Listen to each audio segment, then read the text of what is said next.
$500 billion. That's how much is spent worldwide on advertising today, at least. There's a reason why that much is spent on advertising brands and products, of course, and that's because it works. Let me introduce you to the world of advertising.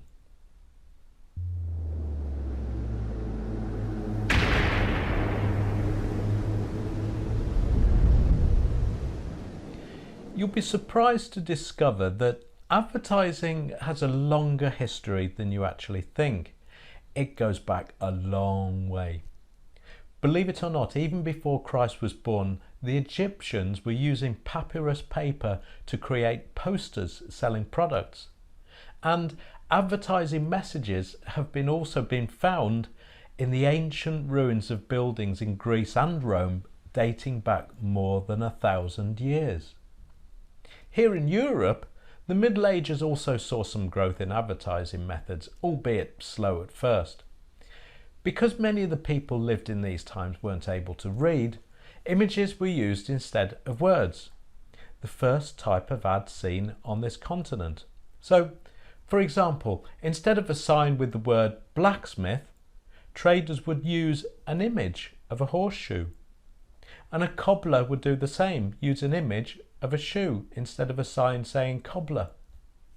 But it was in the 18th century that advertising exploded and became the type of advertising that we see today all around us.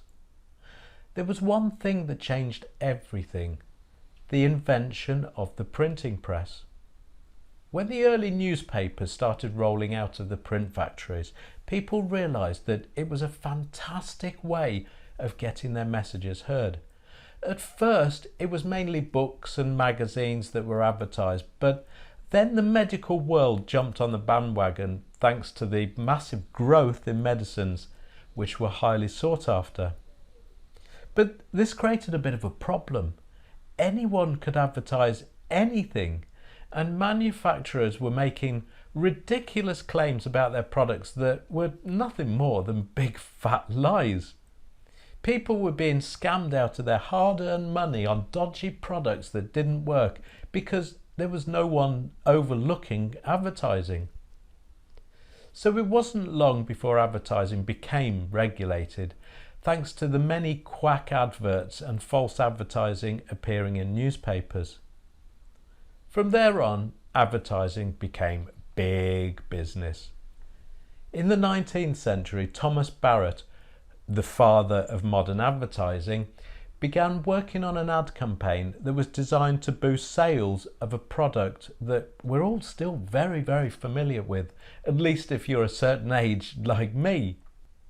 Barrett created targeted slogans and advertising messages for none other than Pears soap, a brand that's still going strong today. He stressed the importance of a strong and exclusive brand image for Pears and understood consumer trends, tastes and fashions. Most importantly, he knew that his advertising campaigns and messages had to constantly develop, change and shift to meet the needs of consumers, and that approach is still used today. It was the 20th century which saw more growth in advertising, especially in America, where there was another explosion in industry and manufacturing. Products needed to be sold, and it was advertising that was the perfect promotional platform so they could be shown to the general public. By 1919, advertising accounted for 2.5% of GDP in America, and still does to this day. During the middle of the 20th century, the major players, excuse the pun, were tobacco companies. Thanks to their massive advertising budgets and an increase in the use of psychology in advertising, they were able to spend vast amounts of time, money and expertise to craft their advertising messages perfectly. Perhaps too perfectly, you could say. Thanks to advertising, smoking became widespread. Then, everything changed. The 1950s ushered in the invention of the television.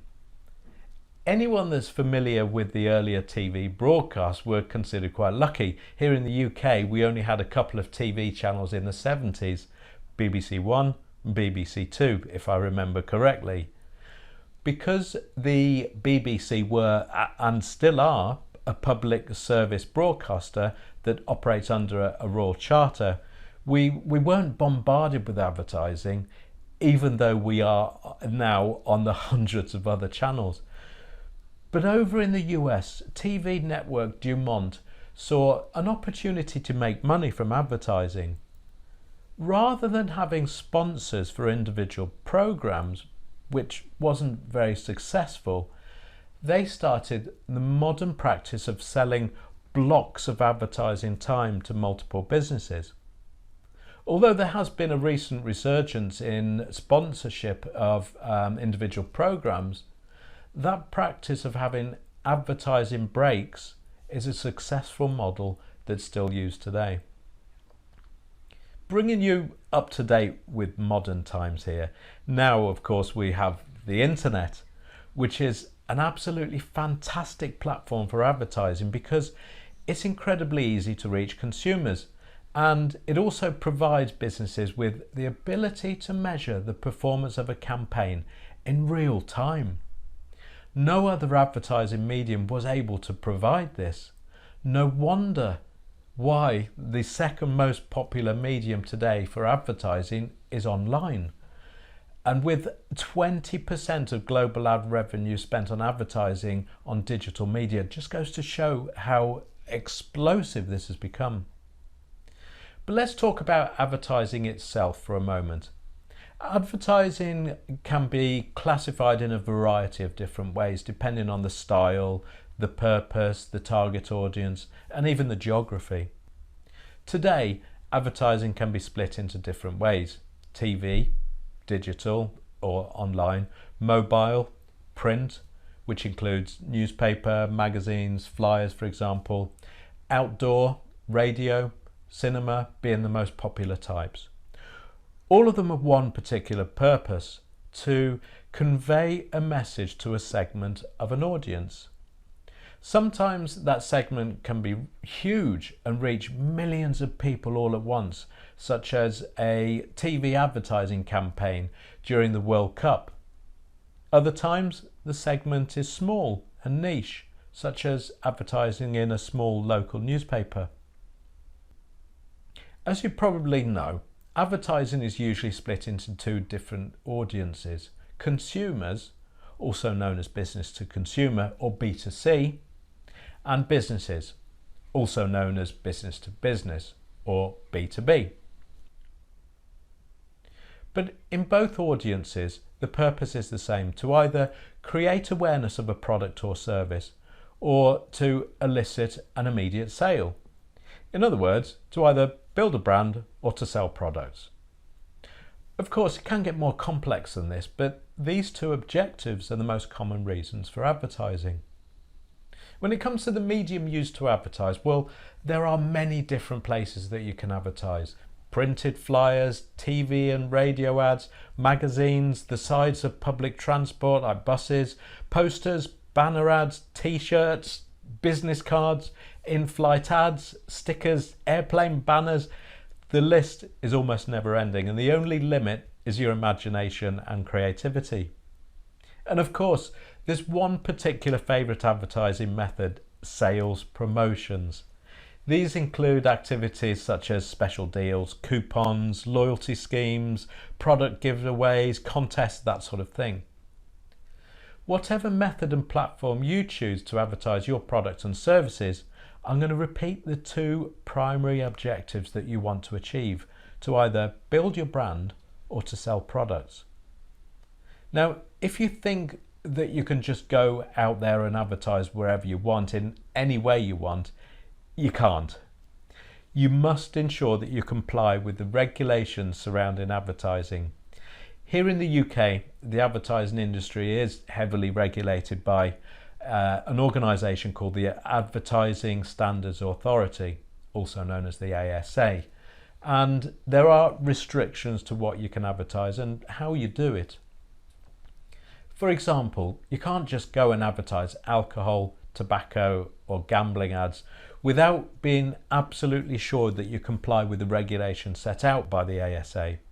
Same with advertising to children. In many countries there are particular sets of legislation to protect children from the effects of advertising, and quite right too. Breach the law and they'll come down hard on you and hand you a hefty fine. But even if you're not selling those types of products, the way that you portray your message must also be legal too. And yes, they need to comply with ASA regulations. The general code set out in law is that advertisements must be legal, decent, honest and truthful. And if you're thinking about getting a batch of 100 posters to stick on walls around your town, don't.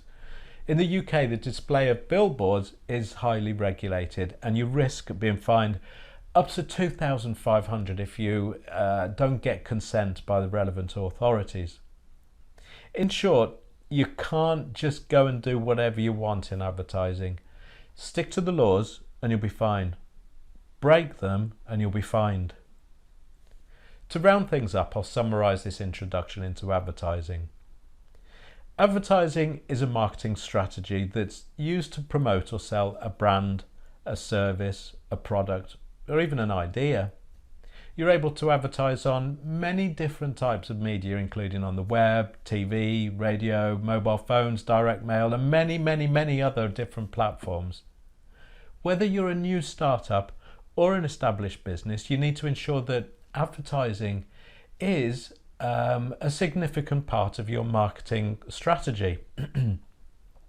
Of course, if you already have an established customer base and you've got amazing word of mouth advertising already, such as Tesla do, then you could argue that you don't really need to advertise.